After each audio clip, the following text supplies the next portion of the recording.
চিৰিয়াছলি কথা পাতিব খোজো যিসকলে থিয় হৈ আছে আপোনালোককো মই বহি দিবলৈ অনুৰোধ কৰিছোঁ অলপ ধুনীয়াকৈ কথা পাতিব খোজো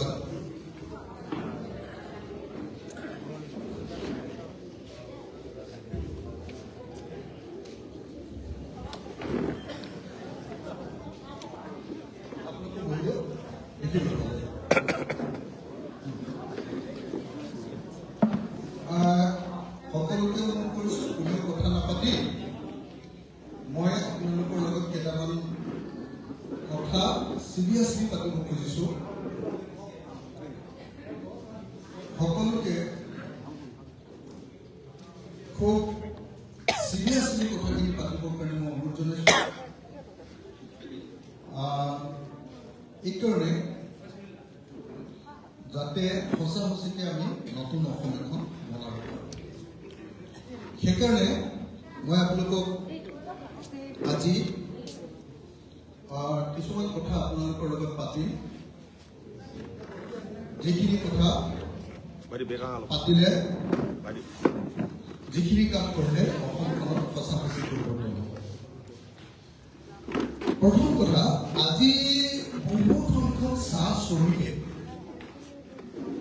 আমাৰ আদিবাসী ৰাইজে আজি আমাৰ দলত যোগদান কৰিছে ইয়াত বিধায়কজন আছে আদিবাসী হয়নে ইয়াত বিধায়কজন আছে আদিবাসী কিন্তু তাৰ পাছতো আদিবাসী ৰাইজ বিধায়কৰ ওচৰলৈ যোৱা নাই আহিছে ৰাইজৰ ওচৰলৈ আপোনালোকে কথাটো বুজি লওক যে যদি বহুত যে চিঞৰি থাকে যে বিজেপিয়ে ঢেৰ কৰিছে যদি এইসকল ৰাইজৰ কাৰণে বিজেপিয়ে সঁচাকৈ ভাল কাম কৰিলেহেঁতেন আজি কেইবাশ আদিবাসী ৰাইজে আমাৰ দলত কিয় যোগদান কৰিব হয়নে কওক আপুনি চাব দেই বিজেপিয়ে কেনেকে কথা কয় কিন্তু কাম নকৰাকে কেনেকে ফাঁকি মাৰে মোৰ নিজৰ মনত আছে আজি নহয় 10 বছৰ আগতে 2016 চনত বিজেপিয়ে কৈছিলে যে আমি শাসনলৈ আহিলে লগে লগে চাহ শ্ৰমিকৰ মজুৰি 351 টকা কৰি দিম কৈছিলে নে নাই আপোনালোকে মনত পেলাওকচোন কৈছিলে নে নাই আজি কিন্তু অসমৰ এজন চাহ শ্ৰমিকৰ মজুৰি 250 টকা 250 টকাকে তেখেতসকলে 6 দিনৰ এসপ্তাহত 6 দিনৰ কাম পায় দেওবাৰৰ দিনটোত পইচা নিদিয়ে পৃথিৱীৰ কোনো ঠাইতে সব ঠাইতে ছুটি থাকে চাহ বাগানৰ শ্ৰমিকজন পাৰ্মানেণ্ট শ্ৰমিক কিন্তু তাৰপিছত ছুটি মাহটোত 4 দিন ছুটি পোৱাৰ পাছতো তেওঁলোকক দৰমহাটো নিদিয়ে দেওবৰীয়া মজুৰিটো পোৱাটো তেওঁলোকৰ অধিকাৰ এতিয়ালৈকে বিজেপিয়ে 351 টকাও নকৰিলে আৰু দেওবৰীয়া মজুৰিটো নিদিলে এতিয়া মোক আপোনালোকে কওক দেই কথা নাপাতিলে মই খুব ভাল পাওঁ 250 টকা পূৰণ 6 কিমান টকা 250 টকা পূৰণ 6 কিমান টকা হ'ল 1500 টকা হয় নে নহয় এসপ্তাহত 7 দিনত পায় 1500 15 দিনত পায় 3000 এমাহত পায় 6000 হয়নে এমাহত যদি 6000 এটা পৰিয়ালে দৰমহা পায় মোক আপোনালোকে নিজে কওকচোন এতিয়া বস্তুৰ যিমান দাম 6000 টকা দৰমহা পোৱা মানুহজনে সঁচাকে খাই গৈ জীয়াই থাকিব পাৰিবনে হয়নে কওক পাৰিবনে কওকচোন বাৰু একদম নোৱাৰে মিনিমাম 15,000 টকা যদি দৰমহা নাপায় হিমন্ত বিশ্ব শৰ্মাৰ নৰেন্দ্ৰ মোদীৰ শাসনকালত বস্তুৰ দাম যিমান বাঢ়িছে জীয়াই থকাটো অসম্ভৱ কাৰণ আগতে মোৰ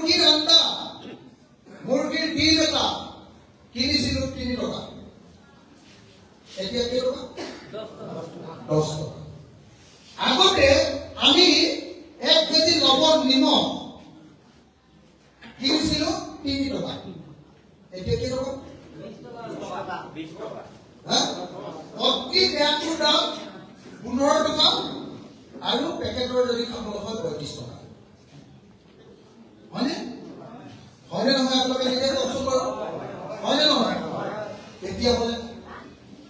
তেতিয়াহ'লে যদি 3 টকাকৈ লৈ 30 টকা হয় তেতিয়াহ'লে হাজিৰাটো 250 টকাতে থাকিলে কোনোবাই ভাত খাবলৈ পাব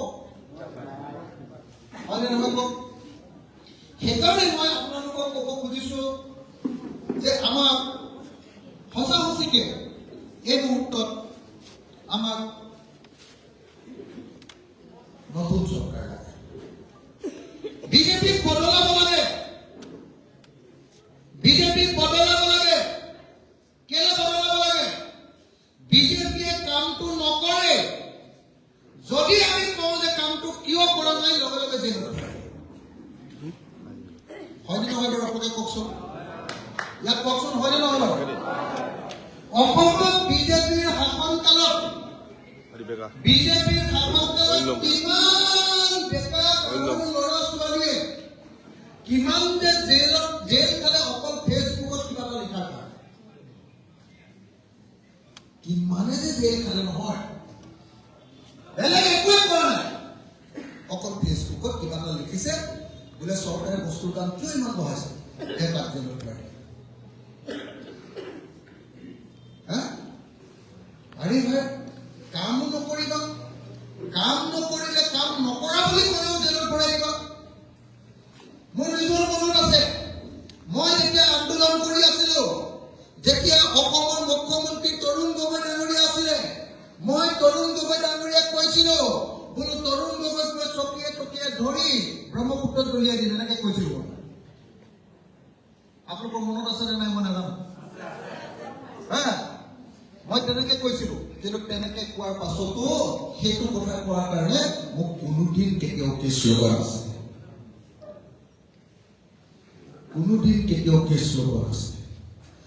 এতিয়াতো হয় কবিতা এটা লিখিলেও কেছ লগাই হয়নে নহয় আপুনি চাওকচোন হয়নে নহয় হয়নে নহয় আপুনি নিজে চাওক গতিকে এই চৰকাৰখন হ'ল হিটলাৰৰ চৰকাৰ ভাল মানুহৰ চৰকাৰ নহয় 2 নম্বৰী টকাবাজ গুণ্ডাবিলাকৰ চৰকাৰ আৰু সেইকাৰণে এই চৰকাৰখন যেতিয়ালৈকে নবদলাম তেতিয়ালৈকে সাধাৰণ মানুহবিলাকে ভালকে জীয়াই থাকিব পাৰিব হয়নে নহয় ৰাইজ আৰে আজিকালি কি কৰে জানে নাই কোনোবা এটা মানুহক চুৰ বুলি ধৰি লৈ গৈ ৰাতি 1 বজাত তাক উলিয়াই গাই দিয়ে এনকাউণ্টাৰ এনেকে মাৰি দিয়ে পৃথিৱীত কোন দেশত নিয়ম আছে যে পুলিচৰ হাতত থকা মানুহক উলিয়াই মাৰিব পাৰে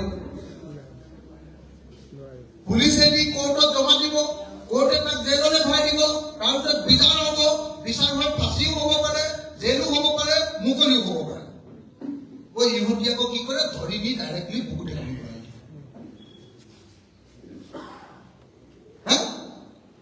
গুলি কাক মাৰে সাধাৰণ মানুহকেইটা কিন্তু জুবিন গাৰ্গক জুই হত্যা কৰিলে তাৰ বুকুটাকো গুলি নামাৰে কথাটো বুজিছে নাই সাধাৰণ মানুহবিলাক গুলি ঠিকে মাৰে কিন্তু জুবিন গাৰ্গক হত্যা কৰিলে বুলিতো হিমন্ত চিঞৰি আছে তেওঁলোকৰ বুকুত কিয় গুলি নালাগে তুমি যে লগে লগে যে একদম ন্যায় দিয়া আৰু তুমি নিজেই ক'লা যে জুবিন গাৰ্গক গুলিয়াই জুবিন গাৰ্গক হত্যা কৰিছে ইহঁতি কালিতো এডভোকেটে কৈ আছে যিখন চাৰ্জশ্বিট দিলে সেইখন চাৰ্জশ্বিটত কোনো পধ্যে এই যিকেইটা ধৰিছো এইকেইটা কাৰো জেল নহয় এইখন একদম বিলোপী চাৰ্জশ্বিট দিলে কৈ দিলে মই এইবিলাক কথা কৈ আছো মোৰ বাহিৰে কোনেও কোৱা নাই অসমত এইবিলাক কথা মানুহে আজিকালি কথা ক'বলৈ ভয় কৰে কথা ক'লেই যে অকল ময়ে অকমান এটা উৎপত্তীয় মানুহ আছো কি জেল দিবি বুলি মই এনেকে দম দি থাকো আৰু আপোনালোকে চাইনে নাই মইতো হিমন্ত বিশ্ব শৰ্মাক একেবাৰে সন্মুখত বহুৱাই বিধানসভাত কিমান দম দিওঁ আপোনালোকে চাইছে নে নাই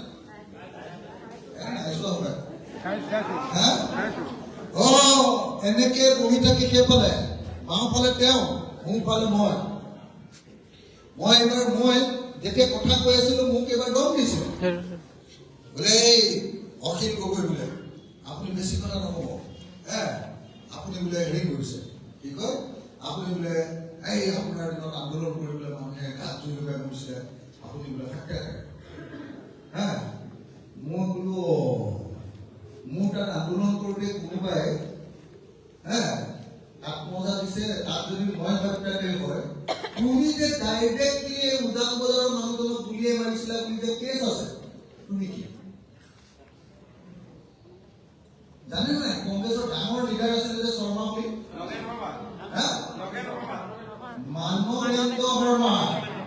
মানৱেন্দ্ৰ শৰ্মাক গুলিয়াই মাৰি দিছিলে বুলি আপোনালোকে জানেনে নাই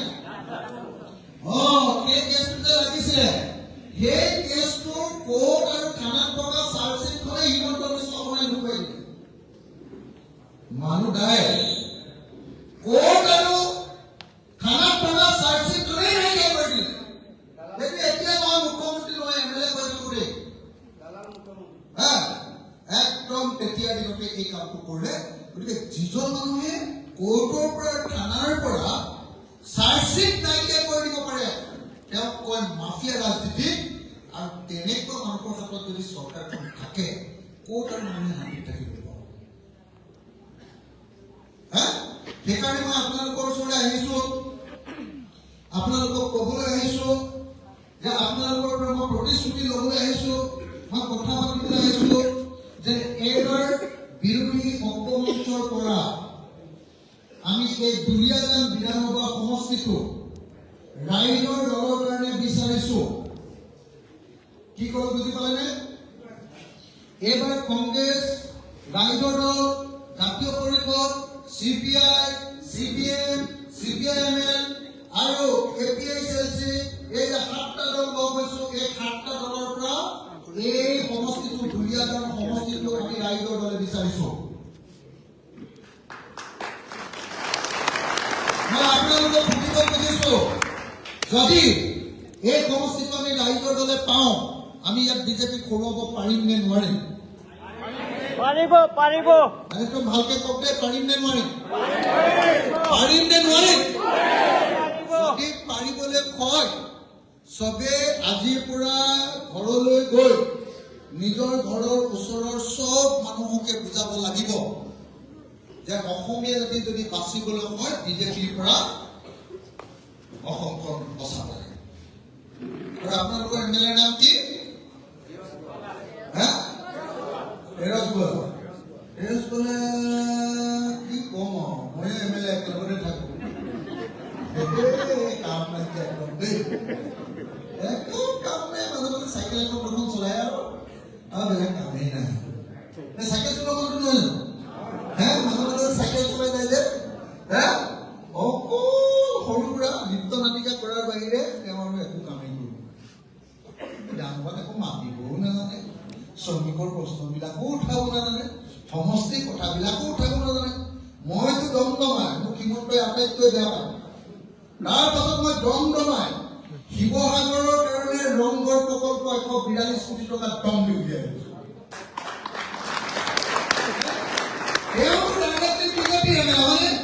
আমাৰ দুলীয়াজানৰ কাৰণে কি আনিলে কওকচোন একো নাই না মইতো শিৱসাগৰৰ কাৰণে ডিষ্ট্ৰিক্ট ষ্টেডিয়ামটো আনিলো 50 কোটি টকা মইতো শিৱসাগৰৰ কাৰণে আপোনাৰ চাৰ্কিট হাউচটো আনিলো মইতো শিৱসাগৰৰ কাৰণে টাই মিউজিয়াম আনিলো মইতো শিৱসাগৰৰ কাৰণে ব্ৰহ্মপুত্ৰখন খহনীয়াটো ৰোধ কৰিবৰ কাৰণে মই 200 কোটি টকাৰ প্ৰজেক্ট আনিলো মই মথাউৰিবিলাকো বনালো 122 কোটি টকাৰ ৰাস্তা একদম এটা ৰাস্তা ডাঙৰ 102 কোটি টকাৰ ৰাস্তা এনেকে মই বিৰোধীগিৰা মোক দেখিবই নোৱাৰে চৰকাৰে তাৰ পাছতো মই বিধানসভা কপাই হিমন্তৰ বুকু কপাই মই বস্তু আনিছো আপোনালোকৰ বিধায়ক একদম চৰকাৰৰ বিধায়ক বিজেপিৰ বিধায়ক কামেই নাই গতিকে মই এটা কথা আপোনালোকক খাটাংকে কৰো আপোনালোকে এইবাৰ যিকোনো প্ৰকাৰে মুখখনেৰে মাতিব পৰা নিজৰ সমষ্টিটোৰ কাৰণে কাম কৰিব পৰা দুখীয়া মানুহক বিপদৰ সময়ত চোৱা দুখীয়া মানুহক বিপদৰ সময়ত মই বিৰোধী বিধায়ক মোৰ হাতত এটকা থাকিলেও লাখকে নিদিওঁ 10 লাখ থাকিলেও মই 10 লাখ টকা তোকে মোৰ হাতত যদি থাকে লগে লগে মই যাৰ বেমাৰ হৈছে এই বোলে 9 টকা 5,000 এই টকা 10,000 এই বোলে মেডিকেলত ফ্ৰী কৰি দিম এই বোলে আমুক কৰি দিম সব দুখীয়া মানুহৰ কাৰণে মই কৰোঁ আপোনালোকে নিজে শিৱসাগৰলৈ গ'লে গম পাব যে শিৱসাগৰৰ মানুহৰ বিপদ হ'লে সেইটো মোৰ পৰিয়ালৰ আমাৰ ঘৰৰ বিপদৰ নিচিনাকৈ মই কাম কৰোঁ ইয়াৰ বিধায়কে এইবিলাক চাইনে নাই চাইনে নাচাই নাচাই সেইকাৰণে এনেকুৱা বিধায়ক খেদিব লাগে আৰু নতুন বিধায়ক আনিব লাগে যি আপোনালোকৰ সঁচা সঁচিকে দুখটো বুজিব আৰু বিপদৰ সমাধান হয়নে নহয় সেইটো হয় লাগে নে নাই লাগে লাগে লাগে লাগে লাগে নে নাই এতিয়া মই আপোনালোকৰ সন্মুখত যদি ৰাইজৰ দলে এইবাৰ চৰকাৰ গঠন কৰে এইবাৰটো 2021 চনতো মই অকল এজন বিধায়ক জিকিছিলোঁ ৰাইজৰ দলত তাকো জিকিছিলোঁ মই জেলত আছিলোঁ মোক চৰকাৰে জেলত ভৰাই দিছিলে আন্দোলন কৰাৰ কাৰণে আৰু জেলৰ পৰাই মই ৰাইজৰ ওচৰলৈ নোযোৱাকৈ মানুহে মোক ভোট দিছে জানে নাই জানে নহয় মই মানুহৰ ওচৰলৈ নোযোৱাকৈ ৰাইজে ভোট দিছে এটা বিধায়ক হৈ গৈ মই হিমন্তৰ বুকুখন কপাই থাকোঁ এইবাৰ যদি কেনেবাকে 15টা বা 20টা বিধায়ক মোৰ লগত হয় ৰাইজৰ দলৰ তেতিয়াহ'লে বিধানসভা কেনেকুৱা লাগিব কেনেকুৱা লাগিব আপোনালোকে নিজে ভাব হয়নে নহয় কেনেকুৱা লাগিব আপোনালোকে নিজে ভাব মই এটা অকিল গগৈ এটাই গোটেই বিধানসভাখন এনেকুৱা তল ওপৰ কৰি থাকোঁ যদি মোৰ লগত 15টা বা 20টা এমএলএ থাকে আমাৰ যদি 15জন বা 20জন এমএলএ হয় তেতিয়াহ'লে সদায় বিধানসভা ভূমিকম্প হৈ থাকিব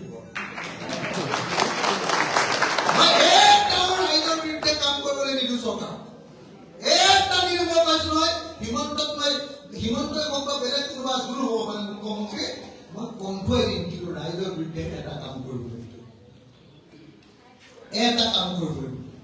আৰু বহুতে ভাবি আছে যে অখিল গগৈ আৰু ৰাইজৰ দলে কংগ্ৰেছৰ লগত লগ লাগিলে এই এবাৰ ঠাণ্ডা হৈ যাব মই আপোনালোকক এটা কথা কলো দেই খোলা কৰি কথা মোক কোনে ভাল পায় কোনে বেয়া পায় নাজানো কংগ্ৰেছৰ লগত লগ লাগিছো কেৱল বিজেপিক খেদিবৰ কাৰণে কিন্তু যেতিয়াই কংগ্ৰেছে শাসনলৈ আহিব এটাও যদি আগতে কৰাৰ নিচিনা 2 নম্বৰী কাম কৰে নহয় এক ৰাতিৰ ভিতৰত চৰকাৰ আহিব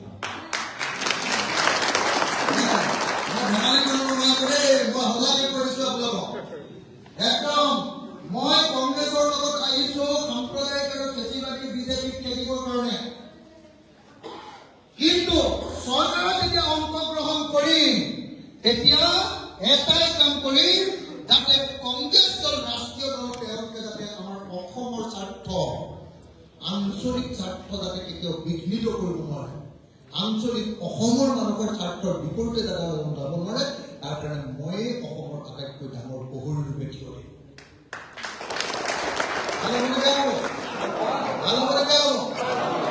মানুহে বহুতে কয় এই অখিল গগৈ কংগ্ৰেছৰ লগত বোলে একলগো গৈছে আকৌ মাজে মাজে কংগ্ৰেছকো গালি পাৰি থাকে এনেকে বুলি কয় নে নকয় মোক চবেই সমালোচনাই কৰি থাকে নে নাই জুবিন গাৰ্গক জীয়াই থাকোঁতে আটাইতকৈ গালি কৰা মানুহটো জুবিন গাৰ্গ আছিলে নে হয় নে নহয় আপোনালোকে চাব অসমত আটাইতকৈ গালি কৰা মানুহ প্ৰথমজন আছিলে ভূপেন হাজৰিকা অসমৰ আটাইতকৈ ভাল মানুহ আছিলে দ্বিতীয়জন আটাইতকৈ গালি কৰা মানুহ জুবিন গাৰ্গ হয় নে নহয় 2 নম্বৰ কেইটাই গালি নাখায় 2 নম্বৰ কেইটাই চবৰ লগত মিলাই থাকে চিধা মানুহটোৱে চিধা কথা কয় গতিকে সিহঁতক গালি দিয়ে আৰু 3 নম্বৰ অসমত আটাইতকৈ গালি কৰা মানুহটো মই হয় নহয়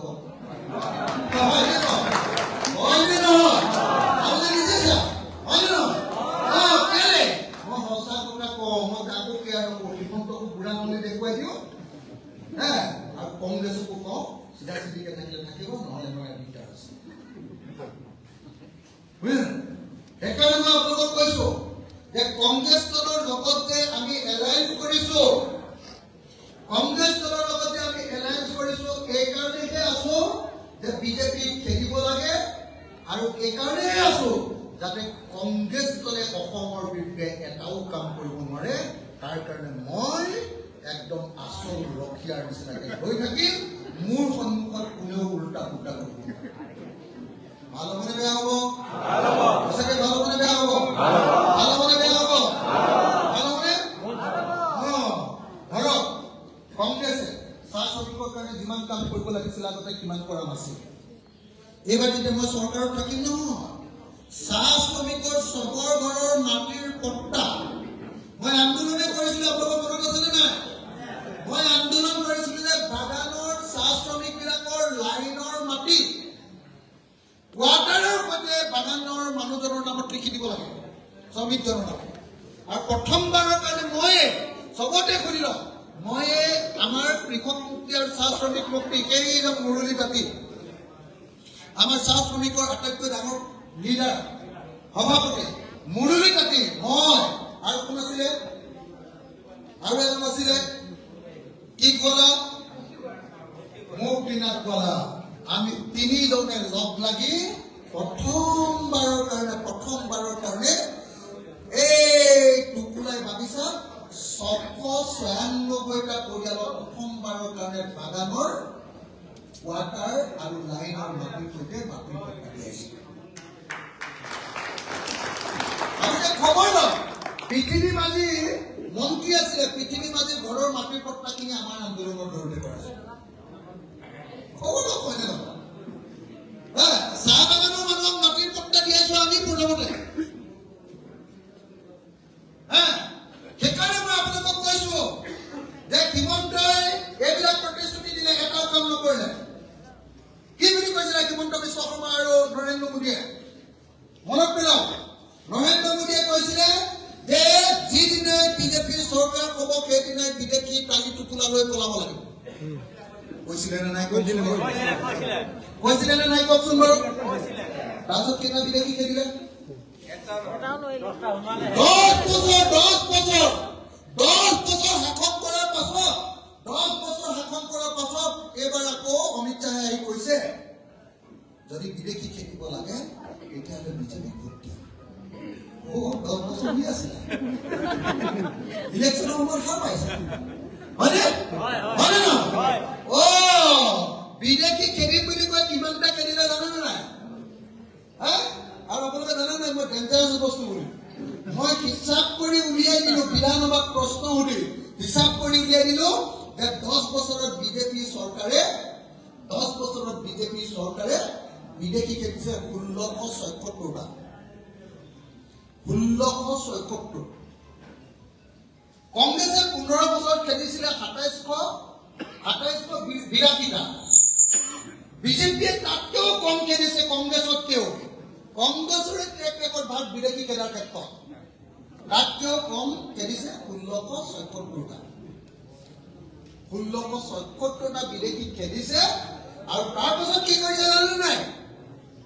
তাৰপাছত বিদেশী আনিবৰ কাৰণে বাংলাদেশৰ পৰা এখন আইন কৰিছে। আইনখনৰ নাম কি? CAA, Citizenship Amendment Act, য'ত লিখিছে যে যদি মুছলমান নহয় তেতিয়াহ'লে বাংলাদেশৰ পৰা 2024 চনৰ 31 ডিচেম্বৰলৈকে চব বাংলাদেশী অসমত নাগৰিকত্ব দিব। বিদেশী খেদি বুলিহে কৈছিলে। চুক্তি কৰিলে আইন আনিলে বিদেশী আনিম বুলি বাংলাদেশৰ পৰা, আফগানিস্তানৰ পৰা, পাকিস্তানৰ পৰা। আপোনালোকে জানেনে নাই এইবিলাক? আৰে তাৰ কাৰণে আন্দোলন কৰি মই 2 বছৰ জেল আছিলো না। মই তাতে আন্দোলন কৰি কেলে বিদেশী আনিম বুলি আন্দোলন কৰি মই 2 বছৰ জেল আছিলো। আৰু জেলৰ পৰাই মই ইলেকশ্যন জিকিছো ন, জানেনে নাই? সেইকাৰণে মই আপোনালোকক কথা দি দিলো দেই, এটা কথা কৈ দিলো। এতিয়ালৈকে সেই আইনখনৰ অধীনত অসমত 10টা ইতিমধ্যে নাগৰিকত্ব পালে। 10জন বিদেশীক নতুনকৈ আকৌ নাগৰিকত্ব দিলে। সেইকাৰণে মই কৈছো বিদেশী খেদিম বুলি কৈ বিদেশী আনিবলৈ আইন কৰা হিমন্ত বিশ্ব আৰু নৰেন্দ্ৰ মোদী যদি খেদিব নোৱাৰো তেতিয়াহ'লে সদায় এনেকুৱা বিক্ৰিয়া, এনেকুৱা বিশ্বাসঘাতক, কি কয় হিন্দীত? গাদ্দাৰ। গাদ্দাৰ লাগি থাকে। সেইকাৰণে 2026 আমি এই গাদ্দাৰ পাৰ্টি RSS আৰু বিজেপি খেলিব খুজিছো। আপোনালোকে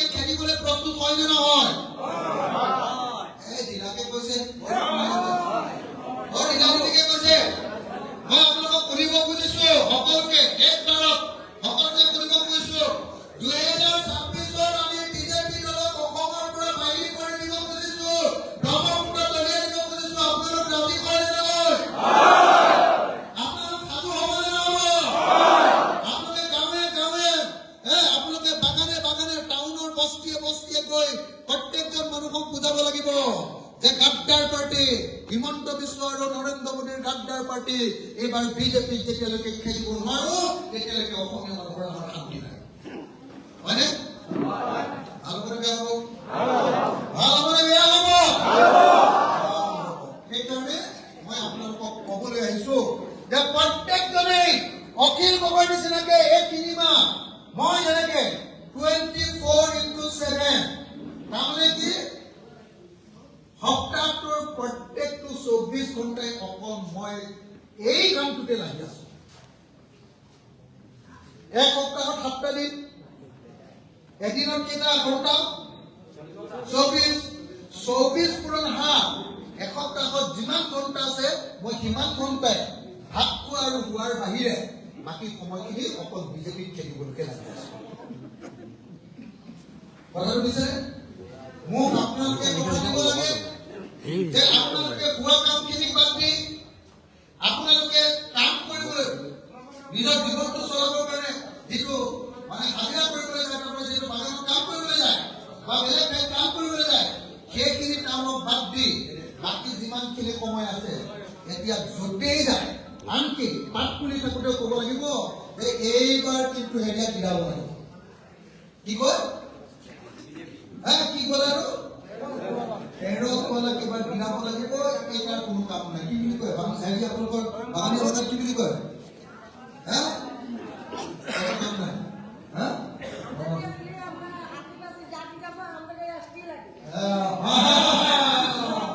এইটো আটাইতকৈ ডাঙৰ কথা কৈছে আটাইতকৈ ডাঙৰ আপোনালোকে মনত ৰাখিব দেই বিজেপিয়ে আপোনালোকৰ মনত আছেনে নাই নৰেন্দ্ৰ মোদীয়ে সেইদিনা মিটিং হৈছিলে বঙাইগাঁও 2016 চন একদম বঙাইগাঁৱত গুজৰাট পন্থী মানুহ লাখ লাখ মানুহ উঠাইছে তাত নৰেন্দ্ৰ মোদীয়ে চিঞৰি চিঞৰি কৈ গ'ল যে 2016 আমাৰ বিজেপি চৰকাৰ বনাই দিয়ক আমি 6 মাহৰ ভিতৰত 6টা জনগোষ্ঠী গুজৰাট পন্থী আদিবাসী চাহ জনগোষ্ঠী আহোম চুতীয়া মৰাণ আৰু মটকক 6 মাহৰ ভিতৰত জনজাতি কৰি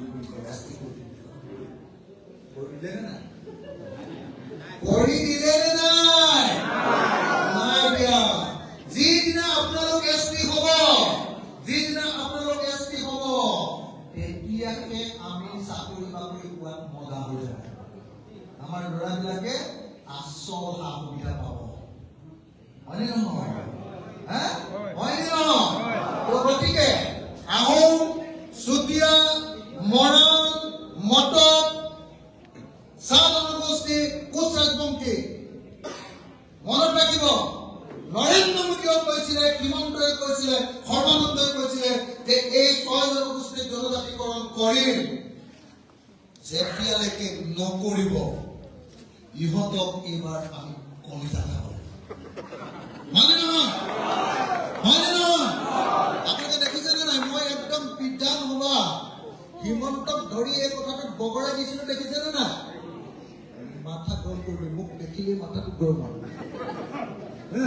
মোক দেখিলেই মাথা গৰম হয় মই যেতিয়া ধৰো আগতে মানুহে বিধানসভাখন চোৱাই নাছিল টিভি কি একোৱে নকয় এইবাৰ মই যে গ'লো মই কেতিয়া যুদ্ধ লাগো চবেই ধৰি থাকে হয়নে নহয় চাইনে নাই আমাৰ একদম মানুহে ৰৈ থাকে যে অখিল দা আৰু হিমন্ত বিশ্বই কোনদিনা যুদ্ধ লাগিব চাই আছো হয়নে নহয় একদম মই হিমন্তক বগৰাই দিওঁ এটা ক'লেও মই কেনেকৈ বুদ্ধি কৰি বগৰাম বুজিছে নাই মই কেনেকৈ বুদ্ধি কৰি বগৰাম আপোনালোকে দেখিছে নাই মই যিহেতু এটা মাত্ৰ এটা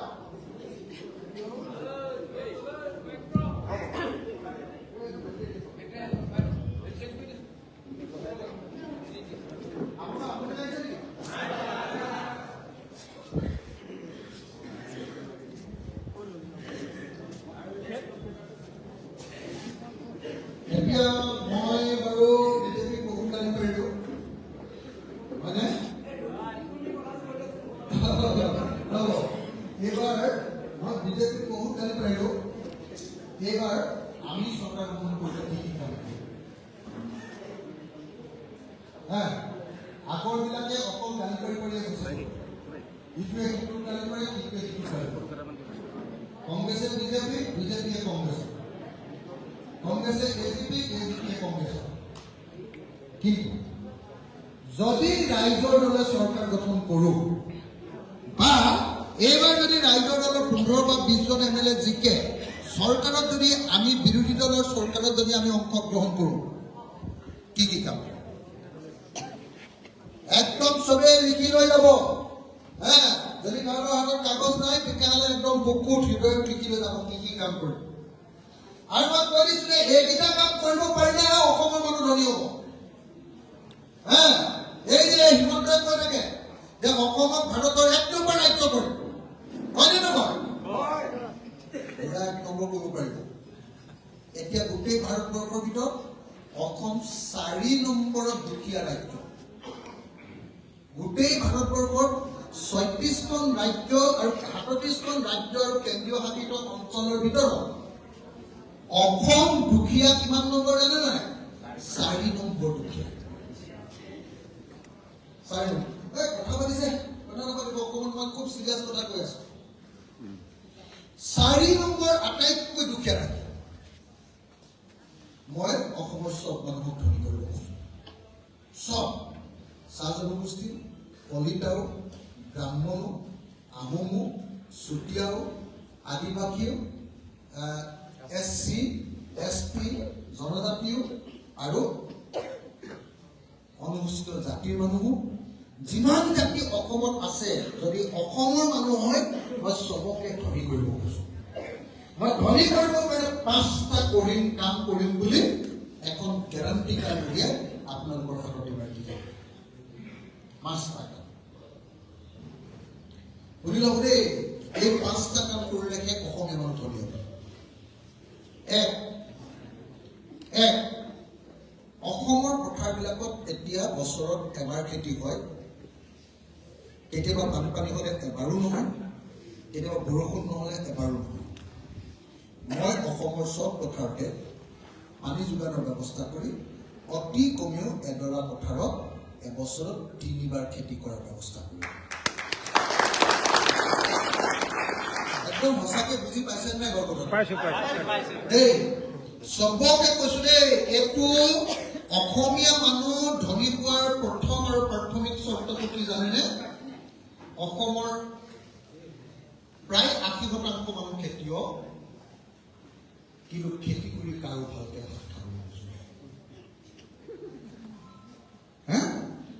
মই সঁচাকে আপোনালোকক কৈছো, মই গোটেই জীৱন খেতিয়কৰ আন্দোলন কৰিছো। মই আপোনালোকক কথা দিছো, মই তেতিয়ালৈকে নমৰো যিদিনলৈকে মই অসমৰ পথাৰৰ সকলো পথাৰত বছৰত 3 বাৰ খেতি কৰিম। মানুহজন খেতিয়কজন ধনী নহ'ব তেতিয়ালৈকে মই নেৰানেপেৰাকে লাগি অসমখনক বছৰৰ 3 বাৰ খেতি কৰা ৰাজ্যত পৰিণত কৰি দিম। মই অসমত আৰু কাকো ভেকুলী বিয়া পাতিব নিদিওঁ। ভেকুলী বিয়া পাতি বৰষুণ নহয়, মিছা কথা, হয়নে নহয়? মই একদম কি কৰিম জানেনে নাই? নদীৰ পৰা পানী আনিম, বিলৰ পৰা পানী আনিম, তলৰ পৰা পানী আনিম, য'ৰ পৰা আনিব লাগে তাৰ পৰাই পানী আনিম, আৰু পানী আনি বছৰৰ সকলো সময়তে ইৰিগেশ্যন বা জলসিঞ্চনৰ ব্যৱস্থা কৰি দিম। তাৰ কাৰণে 1 টকা পইচা দিব নালাগে, চৰকাৰৰ পৰা পানীটো ফ্ৰী। কোনোবাই যদি পাম্প লগাই তলৰ পৰা পানী তোলে তেতিয়াহ'লে পাম্পৰ পইচাও আমি দিম। ডিজেল আৰু ইলেক্ট্ৰিচিটি খৰচ সেইটো চৰকাৰ। 2, খেতি কৰিবৰ কাৰণে যিবিলাক মানুহৰ খেতি কৰিবৰ কাৰণে মাটি আছে কিন্তু পট্টা নাই, পট্টা কিনি কৰি দিম। আৰু 1 টকাও নলওঁ। বিমুদ্ৰাই পট্টা কৰোঁতে পইচা লৈছে প্ৰিমিয়াম, মই 1 টকাও। আমাৰ নিজৰ মাটিত কিমান পইচা দিব পাৰে? আমি একদম ফ্ৰীকে চবৰ মাটি পট্টা কৰি দিম। চাব আমাৰ চৰকাৰ কোৱাৰ, মই যদি চৰকাৰ নাহোঁ 1 বছৰৰ ভিতৰত যাৰ যিমান মাটি আছে চবৰে পট্টা। বিদেশী পাৰ্টি আমাৰ অসমীয়া মানুহ বিদেশী পাৰ্টি সব অসমৰ মানুহৰ চবৰে পট্টা। বাগানৰ মানুহে যদি ঘোঁৰাত মাটি লৈ আছে সেইটো ঘোঁৰাৰ মাটি পট্টা। ঘৰৰ মাটিটো পট্টাই, আমাৰ ঘৰৰ ক্ষুদ্ৰ চাহ বাগিচা মাটিটো পট্টাই, ধান খেতি কৰা মানুহৰ পট্টা। যাৰ যিমান আছে মণ্ডল যাব, জুখিব, মোৰ ইমান বিঘা আছে, হিচাপ উলিয়াব, মেপ কৰিব, পট্টা। খালি অসমীয়া বেৰিকেও হ'ব, চবে পাব ফ্ৰী। অকল পট্টা নহয়, এখন এখন গাঁৱত খেতি কৰিবৰ কাৰণে মই 5খন চৰকাৰৰ পৰা ডাঙৰ ট্ৰেক্টৰ দিম। নহ'লে এতিয়া গৰু খেতি কৰি পৰা বছৰ 3বাৰ খেতি নহয়, বহুতেই লাগিলে না, হয়নে নহয়? সেইটো নহ'ব। গতিকে আৰু দুখীয়া মানুহবিলাকৰ ঘৰত ট্ৰেক্টৰো কিনিব নোৱাৰে, গৰু কম মাটি। গতিকে গাঁৱত 5খনকৈ ট্ৰেক্টৰ দিম বিনামূলীয়া, খালি নিজে তেলকণ ভৰাই হালটো পালে। এইটো চৰকাৰৰ পৰা ট্ৰেক্টৰ। তাৰ পাছত যিটো ধানৰ যিটো বীজ কঠীয়া, আমাৰ কঠীয়াবিলাক বহুত দীঘল টাইম লৈ লয়। আমি অলপ কম সোনকালে দাব পৰা কঠীয়া দিওঁ। ভাল কিন্তু একদম ভাল, একদম সোনকালে দাব পৰা কঠীয়া বিনা সাৰটো কম দামত দিব, একদম কম দামত সাৰ। আৰু যদিহে সঁচাকে মানুহ ঘৰে নিজৰ মাটি টুকুৰাত বছৰত 3বাৰ খেতি কৰে নহয়, তেতিয়াহ'লে মাটি টুকুৰাৰ খাজনাও ফ্ৰী কৰি দিব। ভাল হ'বনে বেয়া হ'ব? আৰু যদি আকৌ খেতি নকৰি মাটিত পেলাই থয়, তেতিয়াহ'লে খাজনাত 3 গুণ বঢ়াই দিব। ঠিক আছে, ঠিক আছে। খেতি নকৰি পেলাই থব নোৱাৰিব, হয়নে নহয়? তো যদি খেতি নকৰি পেলাই থয়, খাজনা বঢ়াই দি, তেতিয়া ওচৰৰ ঘৰৰ মানুহক খেতি কৰিবলৈ দিব। এনে পেলাই থলে নহয়, হয়নে নহয়? ভাল হ'বনে বেয়া হ'ব? এইটো মই 1 নম্বৰ কৰিছো, 1 নম্বৰ গেৰাণ্টি। 1 number guarantee. এইটো গেৰাণ্টি আজিলৈকে কোনোবা দলে দিছে নেকি? এনেকুৱা ধৰণৰ কথা কোনোবা এতিয়ালৈকে চৰকাৰে চিন্তা কৰিছে নেকি? কোনোবাই এতিয়ালৈকে অসমৰ চব মানুহকে খেতি কৰে ধনী কৰি দিম বুলি এতিয়ালৈকে এটা বাক্য কেতিয়াবা কোৱা শুনিছে নেকি? এইটো আমাৰ একমাত্ৰ অকল ৰাইজৰ দলৰ, এইটো হ'ল একমাত্ৰ ৰাইজৰ দলৰ চিন্তা। আৰু ৰাইজৰ দল যিদিনা চৰকাৰে আহিব, কেৱল আৰু কেৱল তেতিয়াহে অসমৰ খেতিয়ক ধনী হ'ব। নহ'লে সদায় এনেকে কঁকাল বেকা খেতিয়কে গৈ থাকিব। হয়নে নহয় কওক? মই একদম খাটাংকে কৈছো। সেইকাৰণে যদি অসমৰ মুক্তি লাগে, তেতিয়াহ'লে ভোটটো ৰাইজৰ দলে পাব। চৰকাৰখন ৰাইজৰ দলে কৰিব লাগিব, তেতিয়াহে দুখীয়া শ্ৰেণীটো ধৰিব লাগিব। 1 নম্বৰ দেই। মই 2-3টা কথা কৈ ল'ম, আপোনালোকে তাৰ মাজত নক'ব। মই 1 নম্বৰ, মই 5টা কাম কৰিম বুলি কৈছো যে, এটা কামহে ক'ম। কি কাম? এইটো একদম মনত ভিতৰত লিখি লৈ যাব লাগিব। এইটো কাম কৰিলেহে অসমৰ মানুহ ধনী হ'ব। কি কাম? খেতিটো বছৰৰ সকলো সময়তে এবাৰ খেতি কৰি পথাৰ পেলাই থলে নহ'ব, অতি কমেও 3বাৰত আকৌ আৰু নিয়ম আছে নহয়। ধানটো কৰিলে তাত মটৰটো পেলাই দিলে, তাত আকৌ মটৰটো নিজে কৰি নিজে মটৰ লাগি থাকিব নহয়। 4বাৰ হৈ গ'ল নিজে। ৰঙালাওটো যেতিয়া পেলাই দিলে, ৰঙালাওৰ তলত আকৌ বেলেগ খেতি কৰিব পাৰি নহয়। আলু খেতি কৰি থাকোঁতে ৰঙালাও খেতিটো কৰি দিব পাৰি নহয়। আকৌ তাতো পালে নহয়, আৰু এটা 5টাই হৈ গ'ল নহয়। কথাটো বুজিছেনে নাই? যেতিয়া মানুহে এনেকে খেতি কৰিব, কোনোবা দুখীয়া হৈ থাকিব নেকি অসম? চব অসমীয়া ধনী হৈ যাব। এইটো মেজিক হয়, মেজিক। এই মেজিক নকৰাৰ কাৰণে আমি অসমীয়া মানুহ দুখীয়া কৰি আছো। পৃথিৱীৰ চব জাতিয়ে নিজৰ পথাৰত 3বাৰ-4বাৰ খেতি কৰে, আমি এবাৰ কৰো। আৰু এতিয়াও অসমীয়াইহে একমাত্ৰ পৃথিৱীত জীয়াই আছে যি বৰষুণৰ কাৰণে ভেকুলী বিয়া পাতে।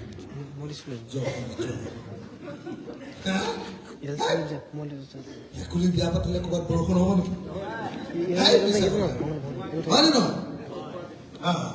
একদম মই দীঘলীয়া নকৰোঁ কাৰণে কথাটো কৈ নিদিওঁ কেনেকে বৰষুণ হ'ব। দীঘলীয়া হৈ যাব। 1 নম্বৰ গেৰাণ্টি। মই যদি কোনোবাই বুজি পোৱা নাই নহয়, তেতিয়াহ'লে তেওঁ ধনী হ'ব নোৱাৰে জীৱনত। 1 নম্বৰ ৰাখিব। 1 নম্বৰ। 2 নম্বৰ মই কি কৰিম জানেনে? একদম বেলেগ ধুনীয়া কাম এটা কৰিম। 2 নম্বৰ চব অসমীয়া মানুহক মই প্ৰফেচনেল কৰি দিম। প্ৰফেচনেল মানে পেছাদাৰী। সাপোজ এগৰাকী মহিলাই কাৰোবাৰ ঘৰত গৈ কাম কৰে। কাম কৰিলে তেওঁক এমাহৰ লগত 4,000 টকা।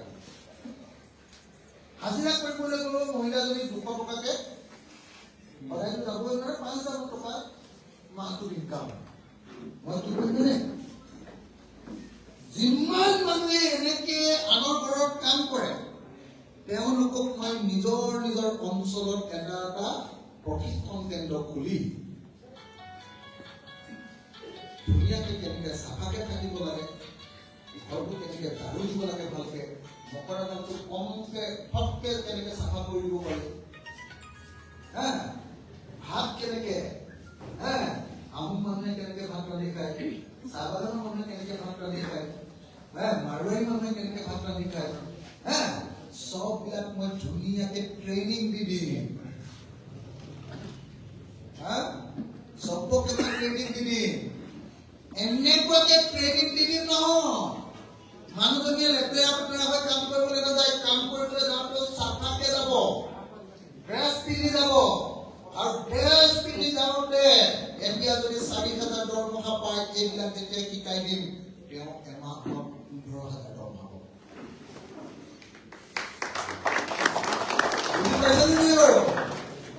বেলেগ মেজিকা কৰিব।